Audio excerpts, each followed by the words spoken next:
परवेज खटक ने 50 से ज्यादा साबिक अरकान असम्बली की हिमायत हासिल होने का दावा भी कर दिया है। अहम खबर से आपको आगाह करें, परवेज खटक ने भी नई पार्टी बनाने का फैसला कर लिया। परवेज खटक का 50 से ज्यादा साबिक अरकान असम्बली की शमूलियत का दावा किया गया है। इसी हवाले से मजीद बात करते हैं फरद शाह से। जी फरद, आगाह कीजिएगा इस हवाले से।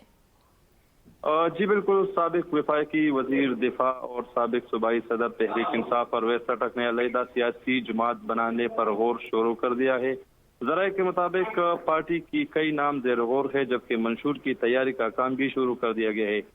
ज़राए के मुताबिक सूबाई हुकूक का हुसूल सियासी जमात का मंशूर में सर फहरिस्त होगा, जबकि ज़राए के मुताबिक ये भी बताया गया है कि अब तक 50 से ज़ायद साबिक अरकान असम्बली की हिमायत भी हासिल है और इस्लामाबाद के रिहाइशगाह में सियासी सरगर्मी का मरकज बन गया है, जो कि किसी भी वक्त सियासी पार्टी का ऐलान कर सकते हैं।